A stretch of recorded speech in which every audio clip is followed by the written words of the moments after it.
Once again, you are most welcome in our channel to provide you the best of the study points. Today, we are going to recite and enjoy Rachel Lemonfield's poem Something Told the Wild Geese.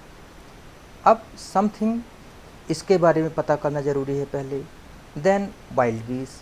तो for the question of wild geese you can see here there are so many birds. तो wild geese are the birds that are migratory birds. अब migratory birds कौन सी होती हैं?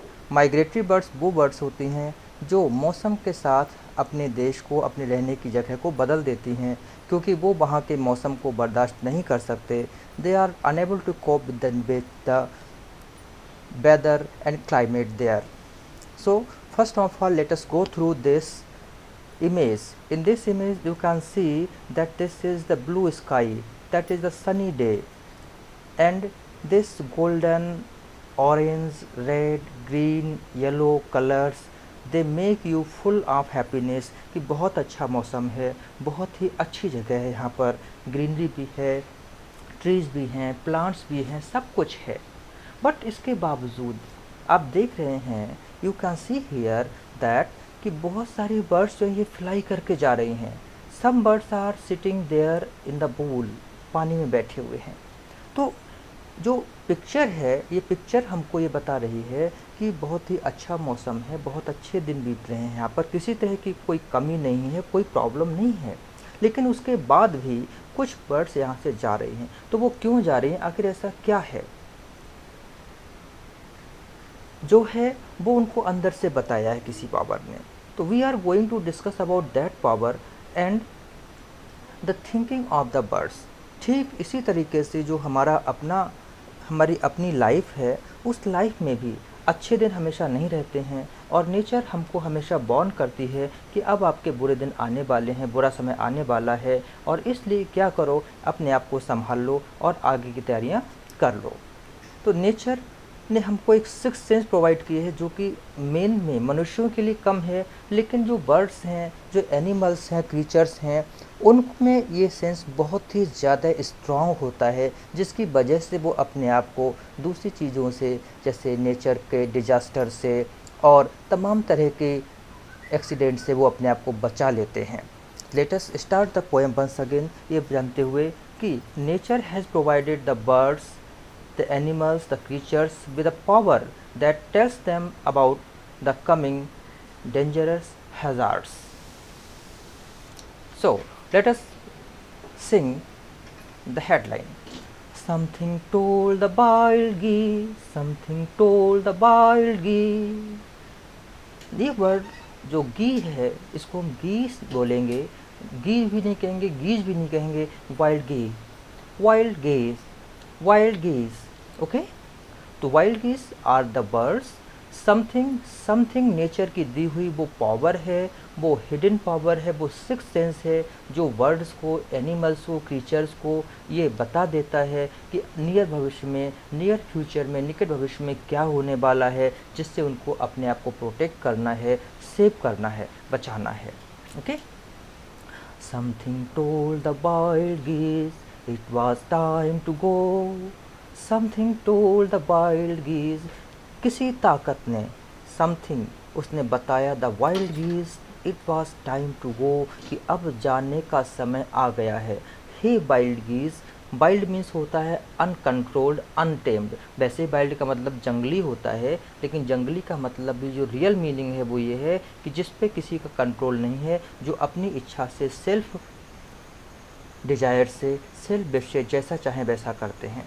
Okay, तो untamed in natural wild keys को किसी power ने बताया, और हम आपको बता चुके हैं ये पावर सिक्स सेंस है जो कि नेचर ने प्रोवाइड किया हुआ है, और नेचर खुद इशारा कर देती है कि अब आगे आने वाला क्या है. दो द फील्ड्स ले गोल्डन, दो द फील्ड्स ले गोल्डन. हालांकि फील्ड्स कैसी हैं, गोल्डन है. हमने आपको पिक्चर में दिखाया था कि सुनहला रंग फैला हुआ है. Something whispered snow, something whispered snow, something whispered, talking me whispered, something whispered snow. किसी पोएम, किसी पावर ने उनसे कहा स्नो, बर्फ़ आने वाली है। हालांकि इस समय गोल्डन है, और धरती का कलर गोल्डन कब होता है? जब बहुत अच्छा मौसम होता है, फसलें पक जाती हैं, गेहूँ पक जाता है, धान पक जाता है, और जितने भी फ्रूट्स हैं पकने पे उनका कलर रेड और गोल्डन हो जाता है। हालांकि इस समय चारों तरफ गोल्डन कलर, यानी कि सब तरफ आपके लिए खाने पीने की व्यवस्था बहुत अच्छी है, आसमान भी साफ़ है, बहुत अच्छा वेदर है, लेकिन उसके बावजूद भी उनको किसी पावर ने अंदर से कहा कि स्नो, बर्फ़ आने वाली है। और बर्फ़ कब आएगी? When this is very very cold weather. और उस कोल्ड वेदर को ये वाइल्ड गीज़ वेयर नहीं कर सकते। Okay, now leaves were green and shine, where is lusher glossed? Leaves were green and sing, where is lusher glossed? Leaves were green, जो leaves हैं देखिए सब ग्रीन है, हरी भरी हैं, जो कि अच्छे मौसम का, अच्छे कंडीशन का, गुड फॉर्च्यून का प्रतीक है, सिंबल है। एंड स्टेरिंग, और हिल रही थी, मूवमेंट मज़े से चल रही हैं, खूब घनी घनी हरी हरी पत्तियां हैं। वेरीज, बेरी के पेड़ हैं और उन पर बेरीज लगी हुई हैं। लशर ग्लॉस्ड, चमकीली पकी हुई चिकनी चिकनी बेरियां लगी हुई हैं, यानी कि बहुत ही अच्छा मौसम, बहुत अच्छे फ्रूट्स लगे हुए हैं। What Vineeth warm feathers, what Vineeth warm feathers. लेकिन हे वाइल्ड गीज, यहाँ पर मौसम गर्म है, जिससे जो तुम्हारे फैदर भी गर्म हैं, और ये चारों तरफ जो गर्मी फैली हुई है जिसमें तुम एंजॉय कर रहे हो। समथिंग कॉशन्ड, किसी पावर ने उनको कॉशन्ड, चेतावनी दी, समझाया। क्या समझाया? फ्रॉस्ट, अरे अब कोहरा आने वाला है। वाइल्ड गीज, ये चमकती हुई बेरीज, ये हरे भरे घनी पत्तियाँ, और ये बहुत ही सुंदर शानदार वेदर, स्काई, इस सब के बावजूद ध्यान रखो, समझ लो, सावधान हो जाओ, बहुत जल्दी फ्रॉस्ट आने वाला है। और फ्रॉस्ट कब आता है, कोहरा कब आता है? One it is very very cold and wind is very cold. जब तेज़ ठंडी हवाएं चलती हैं, मौसम बहुत ठंडा होता है, तब कोहरा आ जाता है। और हे वाइल्ड वेदर्स, वाइल्ड गीज, वाइल्ड गीज, बहुत जल्दी कोहरा आने वाला है, ठंडा मौसम आने वाला है, और तुम सावधान हो जाओ, यहाँ से निकल जाओ। उसी तरीके से जब हम कुछ गलत करते हैं, हम पर कोई मुसीबत आने वाली होती है, तो भी हमारे अंदर से कोई बोलता है यहाँ से हटो, ये काम ठीक नहीं है, यहाँ से हट जाओ, अब बुरा वक्त आने वाला है। All the sagging orchard, all the sagging orchard, sagging, झुक गए हैं, सैगिंग, झुक गए हैं। कैसे झुक गए हैं? जब पेड़ों पर फल लगे हुए हैं, फ्रूट्स लगते हैं, तो उन फ्रूट्स के बेट से क्या होता है? पेड़ों की डालियां झुक जाती हैं। ओके, स्टीम्ड, स्टीम मीन्स नहाए हुए हैं, डूबे हुए हैं, with amber spice, amber spice means brown colour. सारे के सारे ऑर्चर्ड्स जो हैं वो ब्राउन कलर्स में नहाए हुए हैं, मीन्स डूबे हुए हैं। दिस मीन्स कि वहाँ पर चारों तरफ ऑर्चर्ड्स में, ऑर्चर्ड्स कहते हैं फ्रूट गार्डन को, आम फलों के बागों को, वहाँ पर चारों तरफ भूरे और नारंगी फल लगे हुए हैं। हर तरफ यहाँ पर खाने पीने के लिए चीज़ें हैं, हर तरफ बहुत अच्छी चीज़ें हैं।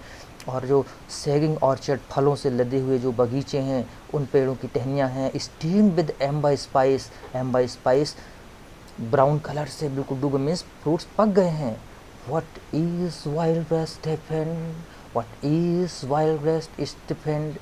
Wild breast, breast means heart. Each wild breast, लेकिन हर चिड़िया का दिल क्या होता है? स्टिफेंड, स्टिफेंड मीन्स डर जाता है, कांप उठता है। एट रिमेंबर्ड आइस, पिछले साल जो आइस पड़ी थी, भयंकर बर्फ़ हुई थी, और उसमें बहुत सारे बर्ड्स एक्सपायर हो गए थे, मर गए थे, बहुत सारे बर्ड्स बीमार हो गए थे। तो उस भयंकर सर्दी को याद करते ही, रिमेंबर करते ही, ईज वाइल्ड ब्रेस्ट स्टिफेंड, हर एक वाइल्ड ब्रेस्ट क्या होता है, यानी हर चिड़िया का दिल डर के मारे कांप उठता है।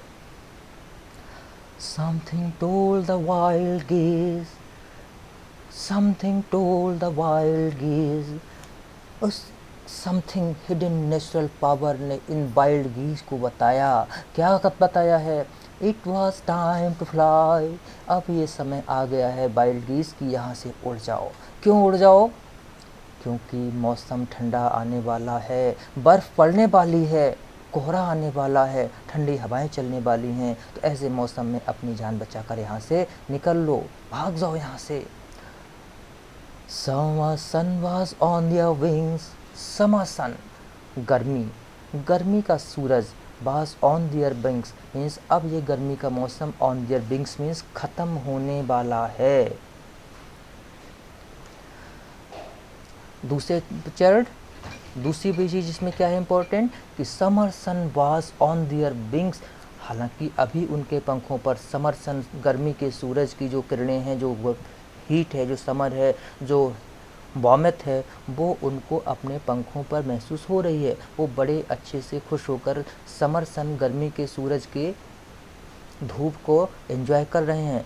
लेकिन इस लाइन का दूसरा मतलब क्या हुआ कि अब ये समर जाने वाला है। समर मीन्स ये समर सन, ये जाने वाला है। इस लाइन का पहला मतलब ये होता है, मीनिंग ये होता है कि यहाँ पर जो वाइल्ड बर्ड्स हैं, जो वर्ड्स हैं, वो बड़े अच्छे से, बहुत खुशी से समर सन को अपने पंखों पर, अपने बॉडी पर एंजॉय कर रहे हैं, फील कर रहे हैं। और सेकंड मीनिंग क्या निकलता है कि अब ये समर सन जो है, गर्मी के दिन है, ये जाने वाले हैं, ख़त्म होने वाली है गर्मी। Winter in the cry, winter in the cry. और इसके बाद जो चिड़ियाँ हैं, जो वाइल्ड बर्ड्स हैं, वो उन्होंने क्राई करना शुरू कर दिया, आवाज़ें निकालनी शुरू कर दी। और इन आवाज़ों का मतलब ये लग रहा था विंटर इन द क्राई, मानो उनकी आवाज़ों से वो एक दूसरे से चिल्ला चिल्ला कर कह रहे हों कि विंटर, विंटर, कठोर जाड़ा, hard winter, very cold weather is coming, so all of us let us go, let us go. हम सभी को जाना चाहिए, हम सभी को जाना चाहिए, क्योंकि अब विंटर आ गई है, अब समर सीजन जा रहा है। अब यहाँ पे थोड़ा सा मैं आपको ये बताना चाहूँगा, रैसल लेमन फील्ड जो है बहुत ही अच्छे पोएट हुए हैं। उन्होंने नेचर से रिलेटेड बहुत अच्छी पोएम्स लिखी हैं। और ऐसे राइटर्स में, पोएट्स में एक और नाम आता है विलियम वर्ड्सवर्थ का, जिनको पोएट का द सन ऑफ नेचर भी कहा जाता है। हिंदी में बहुत सारे पोएट्स हुए हैं जिनको नेचर पोएट कहा जाता है, प्रकृति के सुकुमार कवि कहा जाता है, और आप इनका स्टडी कर सकते हैं। So this poem ends here. उससे पहले थोड़ी सी बता दूं कि हमारे यहाँ गर्मियाँ, समर बहुत ही हार्ड होती है, लेकिन जिस कंट्री में, जिस देश में इस पोएम को लिखा गया है, उस जगह पे समर बहुत ही प्लेजेंट होता है, बिल्कुल वैसे ही जैसे हमारे यहाँ फरवरी और मार्च के महीने होते हैं। ख़ास तौर से जो मार्च का महीना होता है बहुत ही अच्छा होता है, प्लेजेंट होता है, उसी तरीके से वहाँ पर समर प्लेजेंट होती है। और हमारे यहाँ की समर बहुत ही ज़्यादा अनप्लीजेंट, बहुत ही ज़्यादा डिजास्टर्स होती है। और वहाँ पर जिस तरीके से हमारे यहाँ गर्मी बहुत परेशान करती है, उसी तरीके से वहाँ पर इन दैट कंट्री विंटर बहुत हार्ड होता है। I think you would have enjoyed the poem and I expect you should enjoy this poem and please like, share and subscribe us also. Thank you a lot for all of you.